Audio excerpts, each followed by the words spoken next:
It's not as much of an issue as the next one.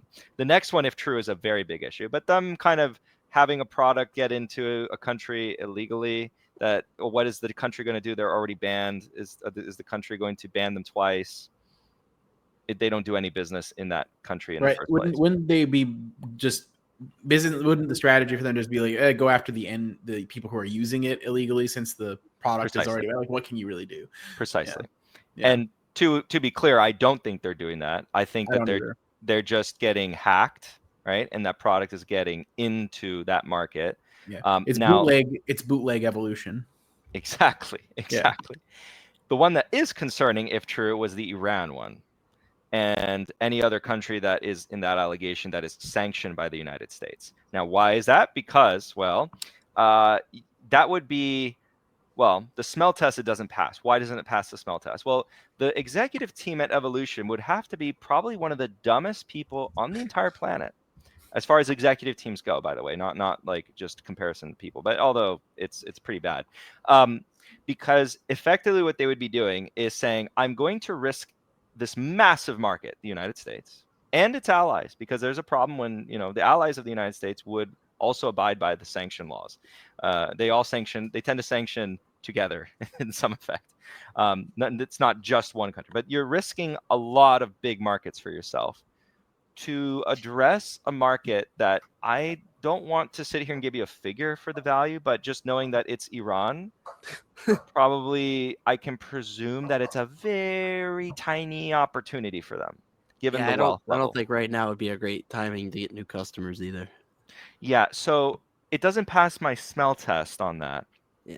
And then, because again, it would just be incredibly stupid, because their growth market, the one they want to attack a lot, is the United States. And so the best way to destroy that is to, purposefully do business in a sanctioned country and skirt the law. They've literally said that they're going to be like moving away from like unregulated. So like why, like it's their strategy to go more towards regulated markets. So like why would you literally do that? Like it goes completely against your stated plan, your right. So, and Black Cube, fun fact, happened to be Israeli based. Happens to be. I'm not going any further. Well, it's also happened to be in a lawsuit with Evolution, because Evolution suspects that all this stuff that's happened with Black Cube over the years is because of a competitor or because of a short seller. Yeah. The short seller would be wild, by the way, because they do stuff, but that would be like next level. Mm-hmm. I don't want to sit here and pretend like short sellers don't, do some wild things, but that would be something very severe. And the competitor thing, there's been worse in history that I can say, like, if that happened, add that to the history books of things competitors have done.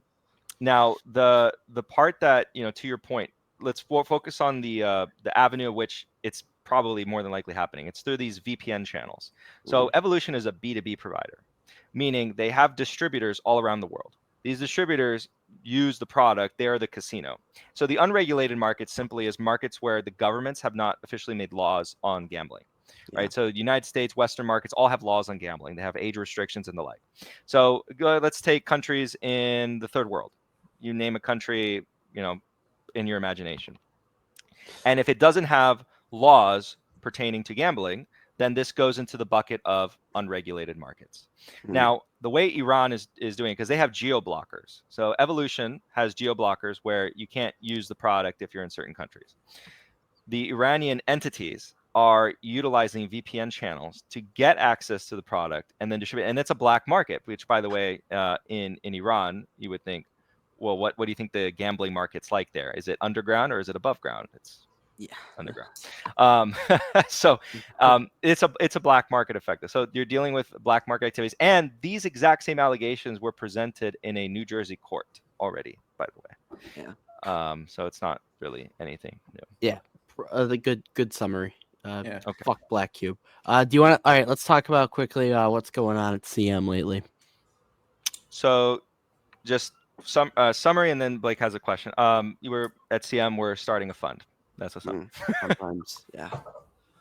So I know you've probably looked at a lot of other funds and what their pay profits and the fees, the maintenance fees. You chose a 213, and you chose 2 and 13, right? So 2% will be shaved off no matter what. And then after that, you'll take a look at returns, and then you're going to take 25% of everything past 13%. Correct. So if there's a 17% return, you get to collect an additional 1%. At 21%, you get to collect an additional 2%, stuff like that. I was chatting with Fiscal right before you hopped in a couple hours ago, and I was like, I really wish that was an or, and that the 13 was a lower number. And I think there's a Goldilocks zone of expected returns here. So I know that you and Andrew and Jesse run both long and short. And a huge number of hedge funds, they only roll long. They're stuck. They're stuck in a limited strategy. They're not nimble. They're not dynamic. And for the most part, they're not very good at individual stock pickers. And so I believe that three of you are going to generate average returns somewhere around 30, 40%, something like that. Obviously, you'll have great years where you go above it. You'll have lackluster years where maybe you only do like 5% or something. But I think that your expected returns are going to be noticeably higher than just plain holding the SPY, and noticeably higher than most other managed, especially actively managed funds. So I think you will never have to fear about that 2%. I think that maybe the first year, that's really, the only time you're really going to have to stress about it. And so I think you should say that it's an or. And if the 2% is higher than your profit, you're just going to take the 2%. And if your profit is higher than the 2%, you won't also collect the 2%. But that would mean for you, you'd want to push that 13 down to like 9 or 6 or whatever. You also have the choice of shifting from a 25% to like a 20%. And then that would also want you to shift that number, that 13 up or down or whatever.